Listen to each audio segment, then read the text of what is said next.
ನಿನಗೆ ರಾಜರು ಸನ್ಮಾನ ಮಾಡಿದ್ರು, ಬಂಗಾರದ ಒಡವೆಗಳನ್ನ ಉಡುಗೊರೆಯಾಗಿ ನೀಡಿದ್ರು ಅಂತ ನಿಮ್ ಭಾವ ಓಲಿಲ್ ಬರ್ದಿದ್ರು.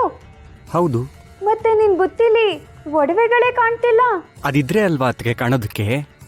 ಏನಾಯ್ತು? ಅದನ್ನಲ್ಲೇ ಕೊಟ್ಬಿಟ್ಟು ಬಂದ್ನಲ್ಲ. ಯಾರ್ಗೆ? ನಿಮ್ಮ ಅಕ್ಕನ್ಗ? ಅಲ್ಲ, ಕೌಶಿಕಿಗೆ. ಕೌಶಿಕಿ? ಅವಳು ಯಾರು?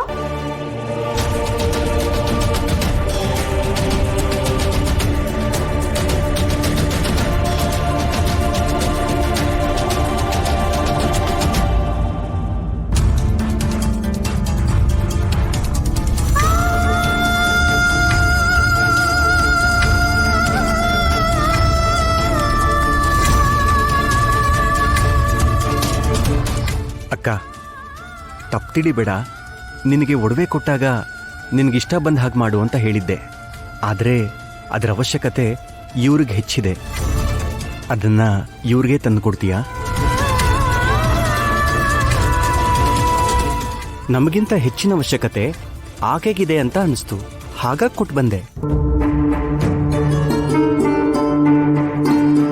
ಅತ್ತಿಗೆ, ಅಣ್ಣ ಇನ್ನೂ ಬಂದಿಲ್ವಾ? ಬಂದ್ರು, ಹೋದ್ರು.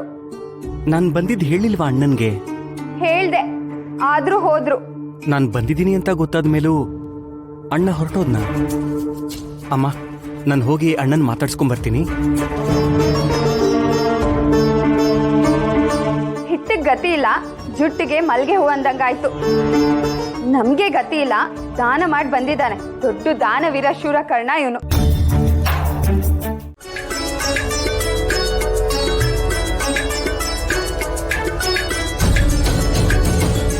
ಬಂದ್ರು ಶುರು ಹಚ್ಕೋ. ಎಷ್ಟೋ ಧೈರ್ಯ ನಿನಗೆ! ನನ್ನ ಸಾಲ ತೀರಿಸಲ್ಲ ಅಂತ್ಯ. ಇವತ್ತು ಸಾಲ ತೀರಿಸಲಿಲ್ಲ ಅಂದ್ರೆ ನಿನ್ನ ಜೀವ ಸಹಿತ ಸುಟ್ಟು ಹಾಕಬರ್ತೀನಿ.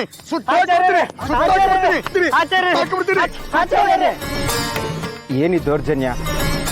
ಯಾಕೆ ಬಡಪಾಯಿಗೆ ಹೊಡಿತಾ ಇದ್ದೀರಾ? ಓಹೋ, ಗುರುರಾಜ ವೆಂಕಟನಾಥ, ಕಷ್ಟ ಅಂತ ಕೈಕಾಲು ಹಿಡಿದು ಸಾಲ ತಗೊಂಡ ಮೇಲೆ ವಾಪಸ್ ಕೊಡ್ಬೇಕೋ ಬೇಡವೋ? ವಾಪಸ್ ಕೊಡಕ್ಕೆ ಸಾಲ ನಾನ ತಗೊಂಡಿದ್ದೀನಿ. ನಮ್ಮ ಅಪ್ಪ ಸತ್ತೆ 1 ವರ್ಷ ಆಯ್ತು.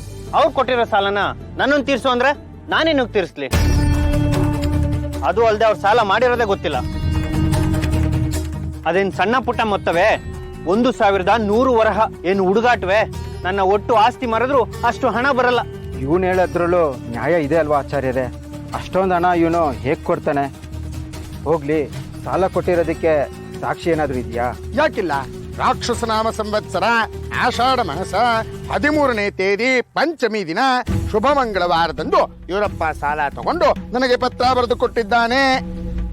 ಅಂದ ಮೇಲೆ ತಂದೆ ಮಾಡಿದ ಸಾಲನ ಮಗ ತೀರಿಸ್ಬೇಕೋ ಬೇಡವೋ? ಹೌದು, ತಂದೆ ಮಾಡಿದ ಅದು ಯಾವುದೇ ಸಾಲ ಆದರೂ ಮಗ ಆದವನು ಅದನ್ನು ತೀರಿಸಬೇಕು. ಅದೇ ಧರ್ಮ, ಅದೇ ಶಾಸ್ತ್ರ. ಇದು ಅಪ್ಪನಿಗೆ ಹುಟ್ಟಿದ ಮಾತು ಅಂದ್ರೆ. ವೆಂಕಟನಾಥ, ಇಷ್ಟು ದಿವಸ ಎಲ್ಲಿದ್ಯಪ್ಪ ನೀನು? ಮಧುರೆನಲ್ಲಿ ಓದ್ತಾ ಇದ್ದೆ ಅಲ್ವಾ? ವೆಂಕಟನಾಥ, ಮಂಗಳಾರತಿ ಸಮಯದಲ್ಲಿ ಗಂಟೆ ಠಣ್ಣಂತ ಹೊಡೆದ ಹಾಗೆ ಧರ್ಮ ನೋಡಿದು ಬಿಟ್ಟಿಯಪ್ಪ. ಭೇಷ್, ಮೆಚ್ಚದ ನಿನ್ನ.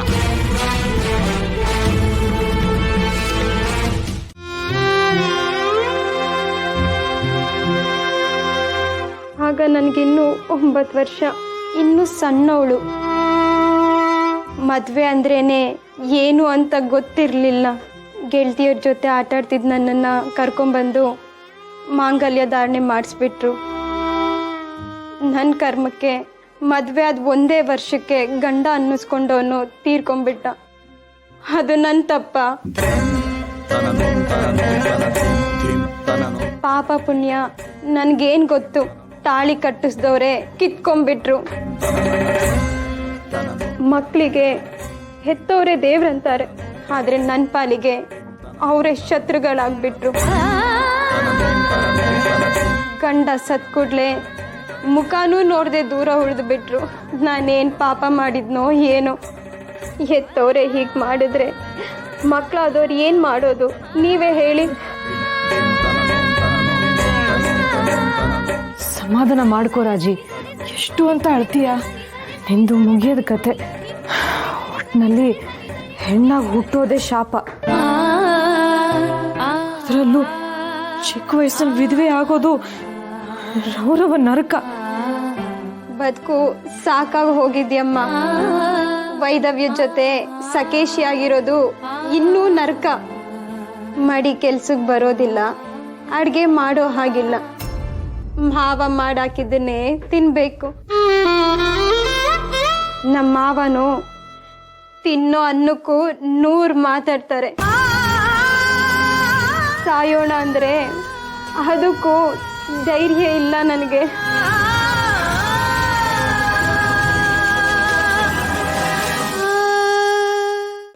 ಏ ತಪ್ಪು ಕಂದ, ಹಾಗೆಲ್ಲ ಯೋಚನೆ ಮಾಡಬೇಡ.